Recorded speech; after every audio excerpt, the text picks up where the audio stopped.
The movie starts with a quiet, peaceful scene in New York City. We see Samira, or Sam as she's known, living in a hospice. Sam is a terminally ill cancer patient, and her only constant companion is her beloved cat, Frodo. Life at the hospice is pretty routine, but today is different. Ruben, a kind-hearted care worker, convinces Sam to join a group outing to Manhattan. At first, Sam is hesitant, but eventually, she agrees, thinking it might be a nice change of pace. As the group sets out on their trip, the bustling city of Manhattan is full of life, with people going about their day, unaware of the impending chaos. The group heads to Manhattan, and everyone seems to be in good spirits. Sam tries to enjoy the trip, though her illness often reminds her of the pain she's going through. As they explore the city, something strange happens. They notice what looks like meteor-like objects crashing into various parts of the city. People around them start to panic, unsure of what's going on. Suddenly, hostile extraterrestrial creatures begin attacking people. These creatures are fast and deadly, and they seem to be hunting based on sound. In the chaos, Sam is knocked unconscious. The world around her goes dark as she fades out of consciousness. When Sam wakes up, she finds herself inside a puppet theater. She sees other survivors around her, including her cat, Frodo. Everyone is eerily quiet. A fellow survivor named Henri signals to her to avoid making any noise.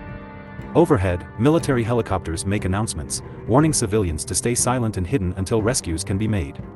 They also hear that the bridges leading out of the city are being bombed to prevent the creatures from spreading. One of the survivors begins to panic, and in the process of trying to calm him down, Henri accidentally kills him. The tension in the room rises as everyone realizes how dangerous it is to make even the slightest noise. They are all trapped, with deadly creatures lurking outside. Ruben, who had convinced Sam to come on this trip, is killed by one of the creatures. Sam is devastated by his loss. She takes Frodo and decides to leave the theater, heading towards Harlem, hoping to find a safer place. The military announces that boats are preparing to evacuate civilians from the south side of the city. They mention that the creatures cannot swim, giving people hope for escape.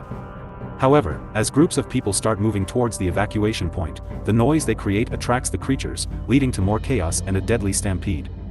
In the confusion, Sam is separated from Frodo. Eric, an English law student, encounters Frodo and follows him back to Sam. When they reunite, Sam tries to convince Eric to head to the evacuation point with her.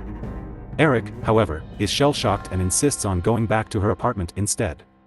Sam agrees, hoping to find some pain medication there. Sam and Eric decide to travel together. They narrowly avoid the creatures as they make their way through the dangerous streets of New York. Along the way, Eric manages to get Sam's medication from a nearby pharmacy, providing her some relief. As they continue their journey, Sam shares memories of her childhood with Eric. She tells him how she used to watch her late father play jazz at a club and then get pizza at Patsy's afterward. It was something she always wanted to do one last time before she died. Eric, wanting to give her some comfort, takes her to a jazz club, gets pizza from another store, and even performs a magic card trick to cheer her up. For a moment, they forget the horrors outside and find solace in each other's company. Sam and Eric hear about two boats nearby, filled with passengers preparing to escape. They decide to make a run for it, hoping to find safety. As they leave, creatures start to gather nearby, sensing their movement. Sam decides to distract the creatures by smashing car windows, creating noise to draw them away from Eric and Frodo. Eric, carrying Frodo, runs towards the boats. Henri, who is already on one of the boats, helps pull Eric and Frodo aboard just in time. Once on the boat, Eric finds a note in his jacket from Sam. She tells him to continue taking care of Frodo and thanks him for reminding her to live and enjoy her last moments. Eric is deeply moved by her words. Meanwhile, Sam walks into an empty street, listening to "Feeling Good" on her iPod. She knows her fate is sealed but finds peace in accepting it. She smiles, takes off her earphones, and lets the music play loudly, embracing her last moments as a creature appears behind her. On the boat, Eric reflects on the events that transpired. He realizes the strength and bravery Sam showed, even in her final moments. He vows to honor her memory by taking care of Frodo and continuing to survive in this new, silent world. As the boat sails away from the city, Eric begins to connect with other survivors. They share their stories, finding strength in their shared experiences. Eric starts to see a new purpose in helping others and rebuilding their lives, just as Sam would have wanted. The survivors quickly learn the importance of silence in their new world. They develop ways to communicate without making noise and create safe spaces where they can live without fear of the creatures. Eric becomes a key figure in this new community, teaching others what he learned from Sam. The survivors work together to build a new community, far from the reach of the creatures. They establish rules and systems to keep everyone safe, and slowly, life begins to stabilize. Frodo becomes a symbol of hope for the group, reminding them of Sam's bravery and sacrifice. Eric often thinks about Sam and the impact she had on his life. He remembers their conversations, her strength, and the moments of normalcy they shared in a world turned upside down. Her memory inspires him to keep going, even when things get tough. The community continues to grow, with more survivors joining and contributing to their new way of life. They face challenges but overcome them together, drawing strength from their shared experiences. Eric looks to the future with hope, knowing that they can build a new life despite the horrors they have faced. As more survivors join their community, Eric and the others realize the power of unity. They support each other through the hard times, sharing resources and knowledge. The bonds they form become unbreakable, creating a strong foundation for their new society. Despite the constant threat of the creatures, the survivors find moments of joy.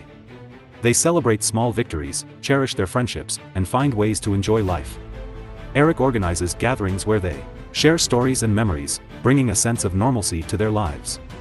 The survivors adapt to their new reality by learning from their experiences.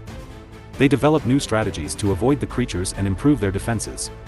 Eric takes a leading role in this, using his knowledge and skills to help others stay safe. One day, the survivors receive a signal from a distant group who have found a way to fight back against the creatures. This news brings a glimmer of hope to the community, inspiring them to keep pushing forward. Eric and a small team decide to make contact with this group, hoping to learn from them. Eric and his team embark on a dangerous journey to reach the distant group. They move silently and carefully, avoiding the creatures along the way. The journey is tough, but their determination keeps them going. After days of travel, Eric and his team finally reach the new group. They are welcomed with open arms and quickly begin to exchange information. The new group shares their methods of fighting the creatures, giving Eric and his team valuable insights.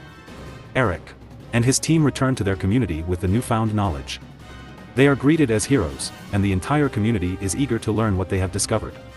With these new strategies, they feel more prepared to face the future.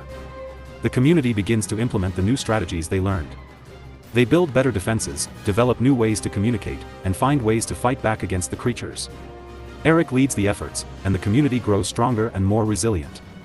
With the new strategies in place, the community starts to feel more like a safe haven. They continue to face challenges, but their newfound strength and unity help them overcome each obstacle. Eric looks around at the thriving community and feels a sense of pride. The survivors know that their journey is far from over, but they face the future with hope and determination. They have built a strong community, found ways to survive, and even fight back. Eric thinks of Sam and knows that she would be proud of what they have accomplished.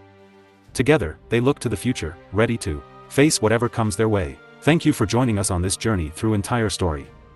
If you enjoyed this recap, don't forget to like, share, and subscribe for more exciting stories.